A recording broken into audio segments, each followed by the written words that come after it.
Welcome to ILTV's Israel Daily. I'm Lital Shemesh, and coming up in today's newscast, a damning report was published on the police systematic failures during the riots of Guardian of the Walls in May last year. Meanwhile, a high-level Israeli delegation landing in Moscow in hopes of saving the Jewish agency, or the Sohnut. And finally, just because we can doesn't mean we should. Researchers at Tel Aviv University warning of the deadly risk that comes with editing our genome.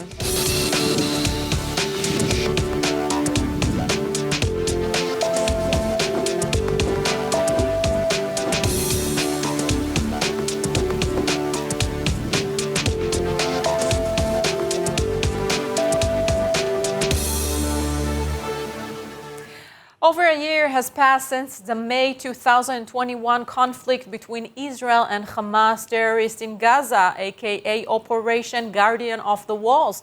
But in efforts to learn from what happened during that war and why Israel actually exposing enormous internal failures, ILTV anchor Aaron Porris reporting. Israeli cities, particularly with mixed communities, are still reeling in the wake of the violence that erupted in May 2021. The threats coming on two fronts, as Hamas terrorists firing over 4,000 rockets towards Israeli civilian centers from Gaza, and as local tensions between Arabs and Jews exploding in ways that Israel had never really seen before. Tens of thousands of Arab citizens rioting in the streets for days, throwing firebombs, shooting, looting, and some Jewish counter-riots likewise incited. Hundreds were injured in the clashes, at least 3 killed. So what led to these riots, though, and how were they allowed to spiral so far out of control? Well, a newly published report saying they could and should have been prevented. Among other things, the comptroller investigations looked at the actions of all the various forces, their operational preparedness, and the gathering of intelligence. And according to the report, there were massive deficiencies. For one, the Shin Bet and the police failed to share intelligence, and the police further failed to collect intelligence on the possibility of nationalistic riots, which together led to delays in deployments and a lack of proper police preparedness. Additionally, the report exposing a years-long delay in rolling out social media monitoring systems, as well as a deficiency in the number of police in mixed Jewish Arab cities who actually speak Arabic, which in turn set the stage for failures in intelligence, especially as the riots were largely incited and organized on platforms like TikTok.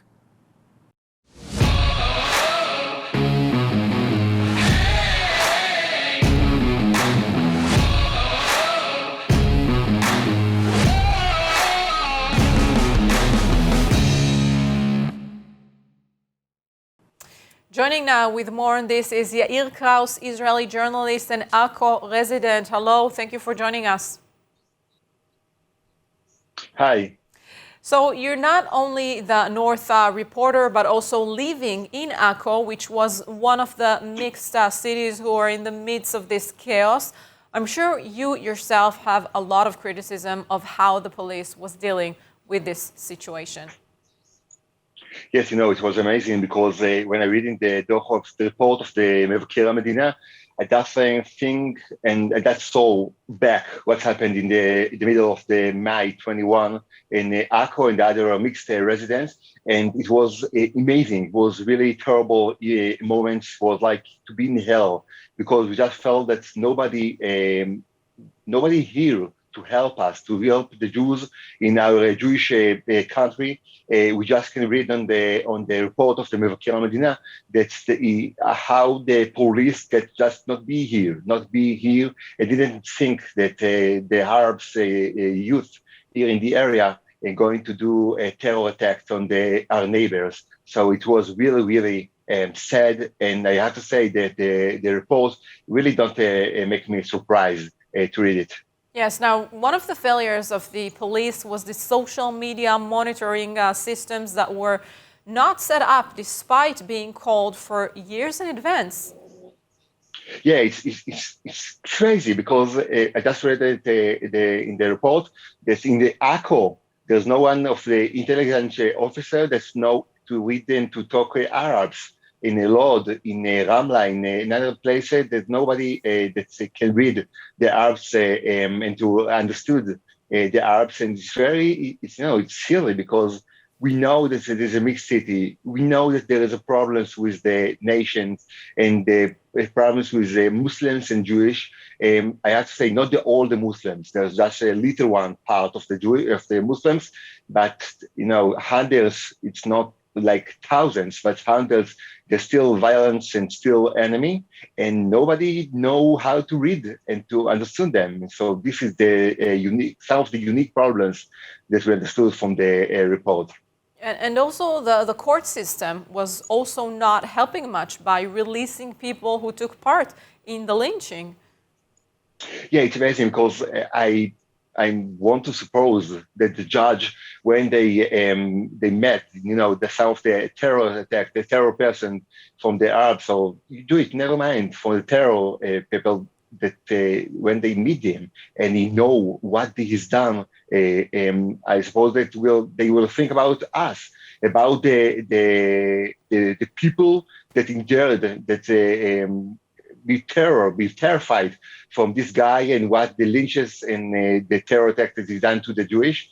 And I read it all the time. The judge, when they decided how to punish them, they always try to tell us, he's a youth, he's not have a record of a terror or something like that.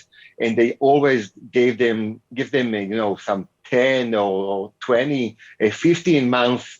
And I think that in this kind of issue, like they deal with this terror attack, nothing can protect us from the next time, because the enemy, I just can't call them the enemy. My neighbors, the enemy of my neighbors, not all of my neighbors, the enemy of them, they know that in the next time when Al-Aqsa, will be in danger, like they believe, or Jerusalem, or Sheikh Jarrah, or Gaza, they will try to attack us again.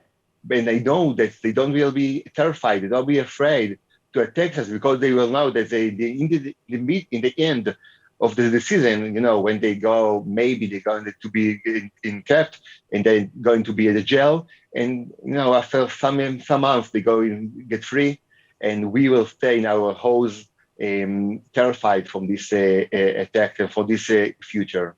Zero deterrence. Unfortunately, we're still facing violence in the Arab sector and in mixed cities, so it seems as if the police haven't learned a thing. I think that the police think that all of these are just criminal people. They don't understand that there is a really, really problem of meshilut, of to be in charge. If we live in the Israeli, on the Jewish state, the Jewish have to understood they are the owner. I mean, if you owner of this house, if you owner of this home, of this city, of this country, you have to act like owner. You have to act like to be in charge. You can't think that if you are you are not in charge, you don't need to help the Arab community with their problems, with the political, with all the criminal problems. I think that the Jewish, because it's a Jewish country, have to take the responsibility of the people here, Jewish and not Jewish, like all. Yes, unfortunately, it's just a matter of time till the riots will break out again. Yair Kraus, Makor Rishon reporter, thank you so much for joining us.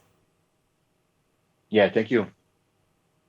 To watch full episodes of ILTV's Israel Daily and tons of other content from Israel, visit our website at iltv.tv or download the ILTV Plus app.